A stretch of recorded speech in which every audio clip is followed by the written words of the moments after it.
If your Sunday nights feel heavier than your Monday mornings should, your gut is already telling you something important. Sunday night. Your alarm is set for Monday morning, and something in your chest tightens.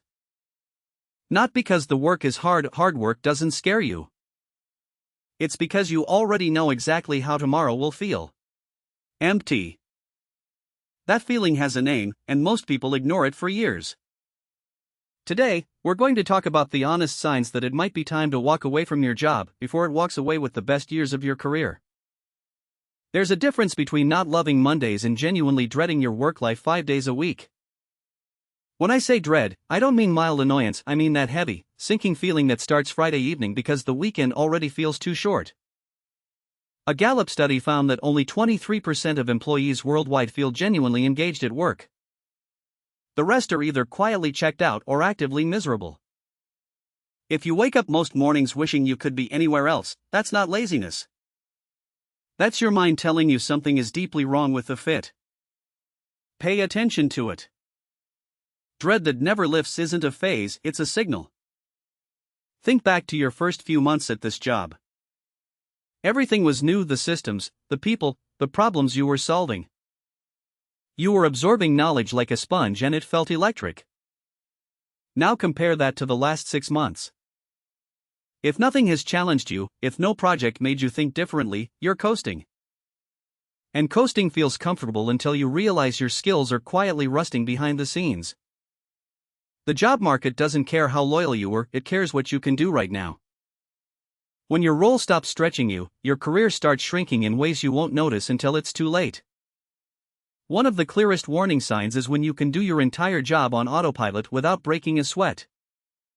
Growth isn't optional, it's oxygen for a career that actually goes somewhere. Maybe when you joined, the mission genuinely excited you. Leadership talked about innovation, about people-first culture, about making a real impact in the industry. But somewhere along the way, things shifted beneath your feet. Decisions started feeling political instead of principled. Promotions went to the loudest voices in the room, not the best performers on the team. McKinsey research shows that employees who feel a strong sense of purpose at work are 4 times more likely to stay long-term. When that purpose disappears, loyalty quietly becomes a trap you set for yourself. You start feeling like a stranger in a place you once proudly called home. Trust that instinct. Culture misalignment doesn't fix itself, no matter how many town halls they schedule. The gap between what a company says and what it does tells you everything you need to know. This is the one nobody wants to admit out loud. The salary is decent. The commute is manageable. Your team isn't terrible. So you stay not because you want to, but because the alternative feels terrifyingly uncertain. Comfort is the most dangerous reason to stay anywhere, because it disguises stagnation as stability so convincingly. Ask yourself honestly, if this job paid half of what it does, would you still show up tomorrow?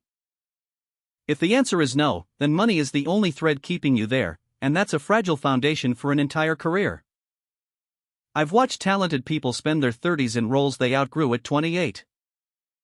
Fear of change has cost more people their potential than failure ever did. Staying safe and staying stuck often look exactly the same from the outside. Stress doesn't just live in your head, eventually it moves into your body and sets up permanent residence. It lands in your shoulders, hijacks your sleep, rewires your appetite. Maybe you're getting headaches that never used to happen, or your jaw aches from clenching it through meetings. Maybe you're sleeping 8 hours but waking up completely exhausted, like the rest didn't count. The American Institute of Stress reports that 83% of U.S. workers suffer from work-related stress symptoms. Your body doesn't lie, and it absolutely doesn't negotiate with your rationalizations. When physical symptoms show up with no clear medical explanation, the explanation might be sitting right there in your office. Ignoring these signals doesn't make them go away, it just raises the cost of eventually dealing with them. This one is subtle but powerful, so pay attention. You're sitting in a meeting, and your mind drifts to that business idea you scribbled down last year. You scroll through job listings during your lunch break, not seriously, just looking, you tell yourself. You catch yourself feeling genuinely jealous of friends who actually love what they do for a living. Daydreaming once in a while is completely normal and healthy. But when the fantasy of leaving becomes more vivid and detailed than your plans for staying, your subconscious has already made the decision. Your brain is rehearsing the exit long before you've given yourself conscious permission to take it. Don't dismiss that pull as mere restlessness, it might be clarity trying to break through the noise of routine.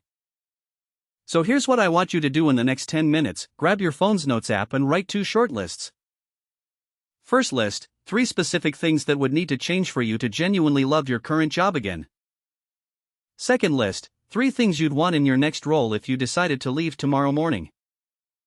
Now compare them honestly, without judgment. If the first list feels impossible and the second list makes your heart beat faster, you already have your answer sitting right in front of you. Change doesn't have to be dramatic or reckless, it starts with being brutally honest about where you actually are. You deserve a career that makes you better, not just busier. And if this video helped you see things a little more clearly today, share it with someone who might need to hear it too. That's a wrap, thanks for watching. If this gave you one idea you can use today, hit like and subscribe. See you in the next one.